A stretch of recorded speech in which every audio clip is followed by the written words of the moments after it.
बिहार में हाजीपुर लोकसभा सीट को लेकर एक के बाद एक खेला हो रहा है। ऐसे-ऐसे खेले हो रहे हैं कि जिसकी उम्मीद भी नहीं की जा रही थी। एक तरफ भाजपा ने अपने हनुमान का साथ दिया है, तो वहीं पशुपति कुमार पारस को दरकिनार कर दिया है।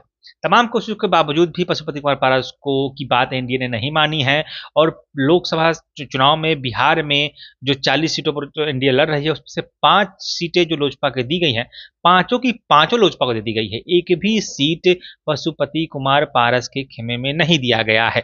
उन्हें साफ तौर पर कह दिया गया है कि आप गवर्नर बन जाइए और आपके बेटे को हम बिहार में कैबिनेट में दिलवा देते हैं। लेकिन फिलहाल इस पर पशुपति कुमार पारस काफी नाराज है। हालांकि उन्होंने पहले कहा था कि हम भाजपा के द्वारा इस बात का ऐलान करने तक इंतजार करेंगे कि वो 5 सीटें किसको किसको देते हैं। जैसे ही इसकी घोषणा हुई है, दिल्ली में कैबिनेट मंत्री भाजपा से एनडीए से कैबिनेट मंत्री केंद्रीय मंत्री पशुपति कुमार पारस ने एक प्रेस कॉन्फ्रेंस बुलाई है और उस प्रेस कॉन्फ्रेंस में उन्होंने अपने कैबिनेट पद से त्याग पत्र दे दिया है। हालांकि इस मौके पर उन्होंने प्रधानमंत्री मोदी की तारीफें भी की है, लेकिन उसके बावजूद भी उन्होंने कहा है कि वो उनके साथ नाइंसाफी हुई है, वो काफी नाखुश हैं और अब वो आगे अपने जो कार्यकर्ता हैं, जो अपनी पार्टी के लोग हैं, उनसे बात करने के बाद निर्णय लेंगे कि आगे क्या करना है। एनडीए गठबंधन के द्वारा बिहार में 40 लोकसभा सीटों के लिए इस दल को कितना सीट मिलेगा, इसकी घोषणा हो गई। मैंने आज से 5-6 दिन पहले प्रेस वार्ता में मैंने कहा था कि हम तब तक इंतजार करेंगे जब तक एनडीए का विधिवत घोषणा नहीं होता है। कल विधिवत घोषणा हो गया। हम लोग 5 सांसद थे, हमारी पार्टी में 5 सांसद थे। मैंने बहुत ईमानदारी, बहुत लगन से, वफादारी से मैंने एनडीए की सेवा की। आज भी मैं माननीय प्रधानमंत्री जी का शुक्रगुजार हूँ और मैं आज भी तो देश के नेता हैं, बड़े नेता हैं, लेकिन हमारी पार्टी के साथ और व्यक्तिगत रूप से हमारे साथ नाइंसाफी हुई। इसलिए मैं भारत सरकार के कैबिनेट मंत्री से मैं त्याग पत्र देता हूँ। सर, क्या आरजेडी से कुछ बातचीत हुई सर आपकी?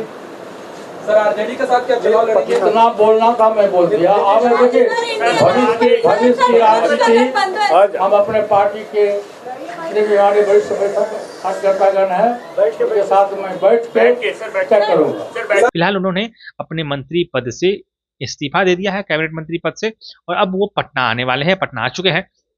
पटना में उनकी एक बैठक होने वाली है। कल तक साफ हो जाएगा कि क्या कुछ हो सकता है।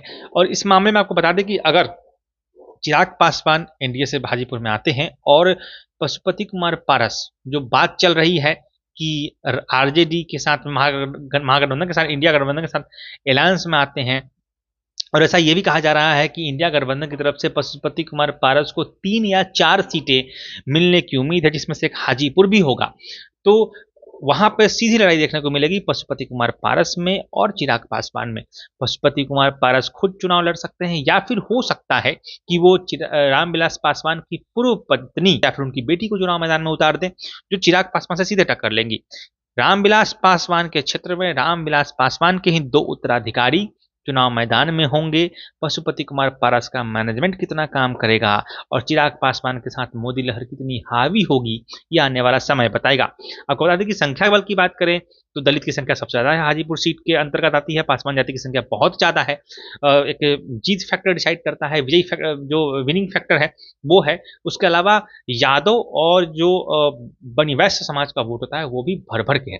मतलब कि टक्कर कहीं से भी अगर यादव आरजेडी की तरफ जाता है, पासवान वोट अगर पशुपति कुमार पारस 10 या 20% भी फोड़ने में सक्षम होते हैं, मुस्लिम वोट माना जाता है कि इंडिया गठबंधन का पेटेंट वोट है एमओयू समीकरण, तो चिराग पासवान के लिए मुश्किल हो सकती है। अगर इस बीच भी अगर हालांकि समीकरण चुनाव में चेहरा अलग चीज है, चेहरे पर चुनाव नहीं होता है। चुनाव हमेशा एक रणनीति का विषय होता है। चुनाव जब भी जीती जाती है, चेहरा चुनाव नहीं जीतता, बल्कि चुनाव हमेशा जीतता है तो रणनीति जीतती है, एक पकड़ जीतती है, एक पैठ जीतती है। बतौर सांसद अगर पशुपति कुमार पारस ने उतनी पैठ बनाई है तो चिराग पासवान पर निश्चित तौर पर भारी पड़ेंगे। अगर सिर्फ चेहरा और हवा देख के चुनाव होता है, जो कि चिराग पासवान के साथ है, क्योंकि अनुभव के मामले में जाहिर तौर पर चिराग पासवान कहीं नहीं ठहरते, राजनीति में अभी वो तेजस्वी यादव से भी बचे हैं। तो इस मामले में पशुपति कुमार पास काफ़ी भारी पड़ेंगे, और एक रणनीति अगर सूझबूझ से ली जाए, अगर उनका जो ज़मीनी पैठ है, जो रामविलास पासवान के ज़माने में देखने को मिलता था कि किस तरह से वोट मैनेजमेंट होता था, अगर पशुपति कुमार पास उतना कर पाने में सक्षम हो पाते हैं, अगर वो 10 या 20% भी पासवान वोट को अपने में खींच पाते हैं, या फिर मुस्लिम और यादव वोट को पूरी तरह से संजोग पाते हैं, कुछ वैश्य समाज के वोटों को अपने में मिला पाते हैं जिनको उन्होंने मदद पहुंचाई होगी बतौर सांसद, तो जाहिर तौर पर इसका एक बड़ा फायदा देखने को मिलेगा पशुपति कुमार पारस को। वहीं दूसरी तरफ ये भी खेला हो सकता है कि चिराग पासवान तो अपना वोट समेटेंगे ही, जो पासवान जाति का है, एनडीए का वोट, वैश्य समाज का वोट उनको मिलेगा ही, उसके साथ ही साथ नित्यानंद राय हाजीपुर में हो सकता है कि उनके कहने पर कुछ राय जो यादव जाति है वो कुछ फूटे, कुछ टूट कर इधर आए, तो इसका भी एक अलग खेल देखने को मिल सकता है। तो पूरी तरह के मिला जुला कर देखा जाए तो अगर मुद्दा यही है कि अगर पशुपति कुमार पारस कल ये घोषणा कर देते हैं कि वो हाजीपुर सीट से चुनाव लड़ेंगे या किसी को लड़वाएंगे, तो जाहिर तौर पर चिराग, और अगर वो चेहरा दमदार होता है, तो जाहिर तौर पर चिराग पासवान के लिए ये खुशखबरी तो नहीं है।